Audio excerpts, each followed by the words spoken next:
मुंबई में समुद्र के अंदर एक दरगाह है, जिस दरगाह तक जाने के लिए एक पतला सा रास्ता बना हुआ है। उस रास्ते पर कुछ भिखारी रहा करते हैं जो वहां पर भीख मांगा करते हैं। और इसी तरह एक दिन शाम को लगभग 9 बजे एक भिखारी वहीं पर उस दरगाह के रास्ते में बैठा हुआ था। उस भिखारी का नाम था रोनित। रोनित वहां पर बैठा हुआ था, तभी एक लड़की आकर उसके सामने उसी रास्ते पर बैठ जाती है और फूट फूट कर रोने लगती है। अब रोनित उसे देखता है और देखने के बाद सोचने लगता है कि ये लड़की इस तरह से क्यों रो रही है। अब वह इतना सोच ही रहा था, तभी एकदम से किसी व्यक्ति के पानी में कूदने की आवाज़ आती है। चारों तरफ से लोग कहने लगते हैं कि लड़की पानी में कूद गई, इसको बचाओ बचाओ। इस तरह का माहौल वहां पर क्रिएट हो जाता है। तभी रोनित एकदम से खड़ा होता है और उस लड़की को बचाने के लिए एकदम से पानी के अंदर छलांग लगा देता है। वह उस लड़की को बचाकर वहां से बाहर निकाल लाता है और उसके बाद उसे सीधा लेकर एक सरकारी हॉस्पिटल में पहुंच जाता है। वहां जाने के बाद जैसे ही पता चलता है कि इस तरह का केस है तो पुलिस को बुलाया जाता है। पुलिस भी वहां पर आ जाती है। इधर उस लड़की का अच्छी तरह से ट्रीटमेंट चालू हो जाता है। पूरी रात भर ट्रीटमेंट होने के बाद उस लड़की को सुबह सुबह होश आ जाता है। और जैसे ही उसे होश आता है तो उसके बाद वो कहती है कि मुझे यहाँ पर कौन लेकर आया। उसके बाद डॉक्टर साहब रोनित को बुलाते हैं और रोनित को उस लड़की के सामने कर देते हैं। पुलिस वाले आकर रोनित को पूछते हैं कि ये मामला कैसे कैसे हुआ, तो उनको पूरी बात बता देता है कि ये लड़की समुद्र में छलांग लगा दी थी और उसके बाद मैं इसे यहाँ पर निकाल कर आया हूँ। पुलिस वाले भी इन सब बातों को लिखकर दर्ज कर वहाँ से चले जाते हैं। अब जैसे रोनित देखता है कि उस लड़की को होश आ गया है तो उसके बाद वह उस लड़की को लेकर अपने साथ अपनी उस झोपड़पट्टी में चला जाता है जहाँ पर वो रहा करता था। वह लड़की रोनित को देख तो रही थी लेकिन कुछ भी बोल नहीं रही थी। उसके बाद रोनित उसे लेकर अपनी झोपड़पट्टी में आ गया था और वहाँ आकर वह उससे पूछने लगता है कि तुम कौन हो, कहाँ से आई हो, तुमने ये सब कुछ करने की कोशिश क्यों की थी। लेकिन वह लड़की फिलहाल कुछ भी नहीं कहती और चुपचाप रोनित की तरफ देखती रहती है। धीरे धीरे 3-4 दिन होते और 3-4 दिन बाद वह लड़की बोलने लगती है और वह बताती है कि मेरा नाम मीना है और मैं गुजरात के एक बहुत ही बड़ी करोड़पति बाप की बेटी हूँ। अब इस बात को सुनने के बाद रोनित आश्चर्य में पड़ जाता है कि इतने करोड़पति बाप की बेटी ने आखिर ये कदम कैसे उठाया। तो उसके बाद वह मीना से पूछने लगता है कि तुमने ऐसा करने की कोशिश क्यों की थी। तो उसके बाद मीना बताती है कि मेरे पिता मेरी जबरदस्ती किसी लड़के से शादी कराना चाहते थे और मैं उस लड़के को बिल्कुल भी पसंद नहीं करती थी। इसी वजह से मैं वहां से भाग कर आ गई और यहां पर आने के बाद मैंने ऐसा करने की कोशिश की थी। अब इसके बाद रोनित मीना से कहने लगता है कि तुम्हारे पिता परेशान हो रहे होंगे, चलो मैं तुम्हें तुम्हारे घर तक छोड़ आता हूं। इसके बाद मीना कहती है कि मुझे अपने घर नहीं जाना, अगर मैं घर जाऊंगी तो पिताजी फिर से उस लड़के से मेरी शादी करा देंगे और मैं उस लड़के से शादी करना नहीं चाहती। इसके बाद मीना रोनित के साथ उसी झोपड़पट्टी में रहने लगती है और धीरे धीरे करके 2-3 महीने बीत जाते हैं। अब 2-3 महीने के दौरान रोनित और मीना दोनों एक दूसरे से गहरा वाला प्यार करने लगे थे और वह दोनों एक दूसरे की भावनाओं को भी समझा करते थे।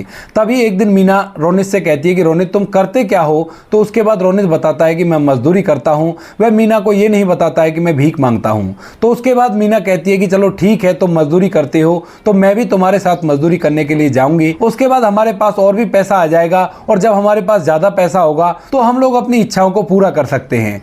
उसके बाद रोनित मीना से कहता है कि मीना, मेरे होते हुए तुम्हें काम करने की कोई जरूरत नहीं है।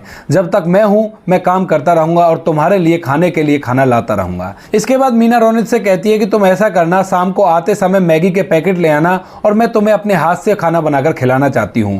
क्योंकि दोस्तों अब तक रोनित उसके लिए बाहर से खाना लाया करता था, क्योंकि जब से उसे ये पता चला था कि ये करोड़पति बाप की बेटी है तो वह होटल से उसके लिए सामान पैक करवा के लाया करता और उसको घर में खिला दिया करता। इसीलिए मीना ने उससे घर पे खाना बनाने के लिए कहा था, क्योंकि रोनित के घर में खाना बनाने का थोड़ा बहुत सामान पड़ा हुआ था। तो इसके बाद रोनित सुबह सुबह चला जाता है और शाम को आते वक्त अपने साथ मैगी के 2 पैकेट ले आता है और उन मैगी के पैकेटों को लाकर मीना को दे देता है। मीना अच्छी तरह से उन्हें बनाती है और बनाने के बाद दोनों एक साथ बैठकर मैगी का स्वाद लेते हैं। रोनित मीना की तारीफ करता है कि तुम तो बहुत अच्छी मैगी बना लेती हो। उसके बाद मीना हंसने लगती है, कहती है कि इसमें मैंने किया ही क्या है, मैंने तो केवल इसको गर्म पानी में उबाल दिया है। मसाला भी मैगी वालों का था और मैगी भी मैगी वालों की थी। इस बात को सुनने के बाद रोनित और मीना दोनों हंसने लगते हैं और हंसते खेलते उसी झुग्गी के अंदर सो जाते हैं। अब धीरे धीरे मीना को रोनित के पास रहते हुए लगभग 6 महीने हो गए थे और 6 महीने से मीना के पिता मीना को ढूंढने के लिए बहुत ही ज्यादा बेकरार हैं। वह सोच रहे हैं कि मेरी बेटी किस हालत में होगी और कहां होगी।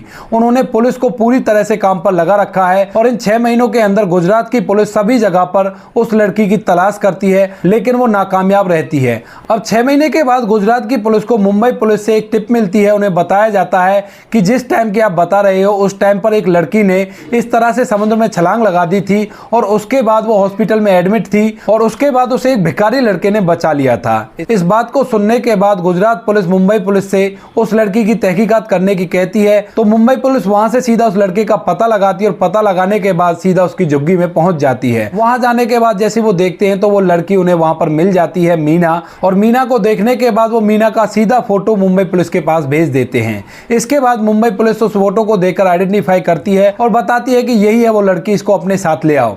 उसके बाद मुंबई पुलिस वाले दोनों को एक साथ अपनी गाड़ी में बैठाने लगते हैं और अपने साथ लेकर चलने लगते हैं। तभी जो मीना है वो साहस दिखाती है और मुंबई पुलिस से कहती है कि तुम इस तरह से हमें नहीं ले जा सकते, मैं अपनी मर्जी से यहाँ रह रही हूँ और मैं 18 साल से ऊपर की हो गई हूँ। अगर तुम लोगों ने जबरदस्ती हमें परेशान करने की कोशिश की तो मैं तुम्हारे खिलाफ कंप्लेंट दर्ज करा दूंगी और कानून के बारे में मुझे भी पता है। इस बात को सुनने के बाद मुंबई पुलिस डर जाती है और उन दोनों को वहीं पर छोड़कर गुजरात पुलिस को इस बात की इंफॉर्मेशन दे देती है। अब गुजरात पुलिस सीधा मीना के पिता के पास जाते हैं और उसे उनकी बेटी के बारे में बताते हैं। वह कहते हैं कि वो मुंबई में है और एक भिखारी लड़के के साथ उसकी झुग्गी झोपड़ी में रह रही है। इस बात को सुनने के बाद मीना के पिता फौरन से अपना प्राइवेट हेलीकॉप्टर लेते हैं और उस हेलीकॉप्टर से सीधा मुंबई पहुंच जाते हैं।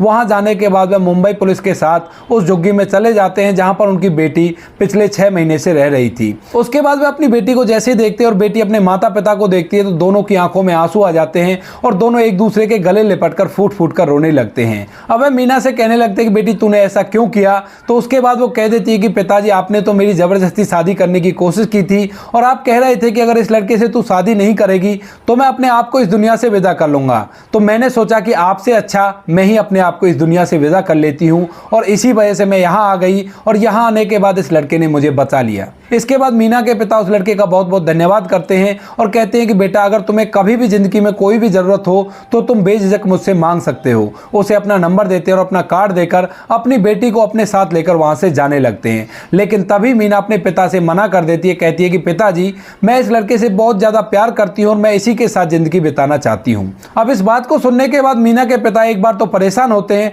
लेकिन वो झट से अपनी बेटी की उस लड़के से शादी करने के लिए राजी हो जाते हैं, क्योंकि दोस्तों मीना अपने पिता की इकलौती बेटी थी और वह नहीं चाहते थे कि दोबारा से वो कोई ऐसा कदम उठाए जैसा कि उसने पहले उठाया था। उसके बाद वह रोनित को अपने साथ लेते हैं और सीधा वहां से गुजरात उसी हेलीकॉप्टर से पहुंच जाते हैं। वहां जाने के बाद वह रोनित को एक बिजनेसमैन बनाते हैं और बिजनेसमैन बनाने के बाद अपनी बेटी की शादी उससे करा देते हैं। अब रोनित की शादी मीना से हो गई थी और वो दोनों बड़े ही खुश थे। इसके बाद रोनित और मीना के पिता का विदेश का कारोबार खुद ही संभाला करते हैं। तो दोस्तों ये थी कहानी रोनित और मीना की, जहां पर एक लड़की अपने आप को इस दुनिया से विदा करने की कोशिश करती है और उसके बाद जिस लड़के ने उसकी जान बचाई उसकी जिंदगी ही बदल जाती है। आप क्या कहना चाहते हो रोनित के बारे में, आप क्या कहना चाहते हो मीरा के बारे में? आपकी जो भी राय कमेंट सेक्शन में लिख सकते हो, लोगों के साथ शेयर कर सकते हो। वीडियो अगर अच्छा लगा तो वीडियो को लाइक और चैनल को सब्सक्राइब जरूर करें ताकि हमें आप लोगों के लिए ऐसे अच्छे वीडियो बनाने के लिए मोटिवेशन मिलता रहे और आप लोगों के लिए एक से एक अच्छा वीडियो लाते रहें। इन कहानियों को सुनाने का उद्देश्य किसी को परेशान करना बिल्कुल भी नहीं है। यह कहानी आपको इसलिए सुनाई जाती है ताकि आप लोग इन कहानियों में से कुछ ना कुछ सीख सको और अपने जीवन में उस चीज को अप्लाई कर सको। जैसे कि इस कहानी में जिस तरह से मीना ने हिम्मत हारी थी, इस तरह से किसी को भी नहीं हारना चाहिए। चाहे जो भी हालात हो, भगवान एक ना एक दिन उन्हें सही कर देता है, जैसा कि मीना के साथ हुआ था। अब जिससे वो प्यार करती है उसके साथ अपनी जिंदगी को व्यतीत कर रही है। बाकी दोस्तों मिलते हैं किसी नेक्स्ट वीडियो में नए टॉपिक के साथ। तब तक के लिए जय हिंद, जय भारत, जय हिंदुस्तान।